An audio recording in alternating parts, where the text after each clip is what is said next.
Genesis chapter 3, verse 15. It shall bruise thy head, and thou shalt bruise his heel. And we can see just from the way that the pronouns were translated that it's incorrect. They don't match. First, it's not male or female. It's translated as it. And then later they translate it in the masculine, his. And of course it should be he shall bruise thy head, and thou shalt bruise his heel. And then we have the pronouns in agreement. It's actually the way they should be translated anyway, because again, it's referring to the seed, singular, who is Jesus. He shall bruise thy head. The serpent's head will be bruised by the seed who is Christ. And we read, for example, in Psalm 68, verse 21, But God shall wound the head of his enemies, and the hairy scalp of such a one as goeth on still in his trespasses. God will wound their head, just as it's prophesied in Genesis 3:15. Now, ultimately, this wounding of the head of the serpent occurred at the cross. And that's why in Revelation 13, in a chapter where God is discussing the beast rising up out of the sea, which is picturing the loosing of Satan at the time of the end, or the Great Tribulation, it says, of the beast. Then the beast is a name, one of several, that God has assigned to Satan, but it's a name that particularly applies to his rule during the little season of Great Tribulation, the 23-year period that was May 21, 1988 through May 21, 2011. Well, it says in Revelation 13, verse 3, And I saw one of his heads as it were wounded to death, and his deadly wound was healed, and all the world wondered after the beast.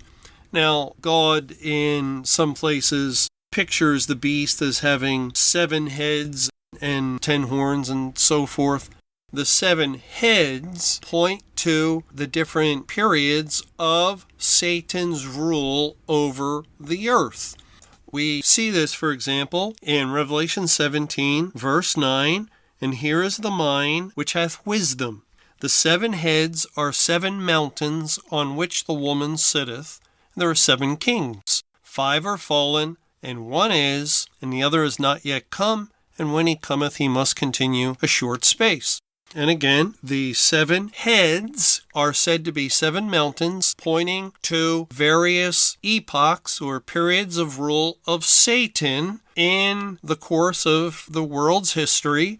God is picturing the entire rule of the devil as these 7 heads. And in Revelation, which was written in the 1st century A.D., God tells us that 5 have fallen, 1 currently is, and another he has not yet come. And when he comes, he continues the short space.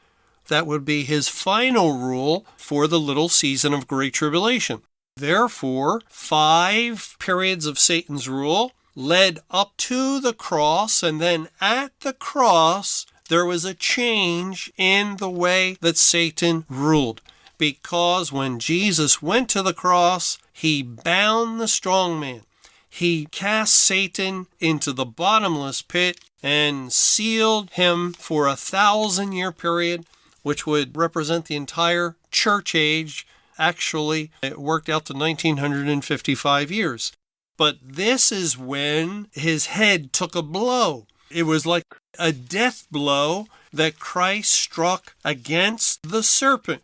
And that's why in Revelation 13, as the beast is coming up out of the sea, and it's really an illustration of that 7th and final rule of the beast, of the Great Tribulation, and the reason why at this point it says one of his heads, as it were, wounded to death, and his deadly wound was healed, because he had been constrained, confined to the spiritual bottomless pit, where he could not prevent the evangelization of the earth, the establishing of churches all over the world.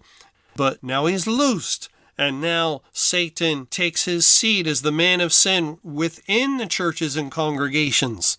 He has renewed strength and power and authority in the church. Outside the church in the world, it's as though the cross never happened.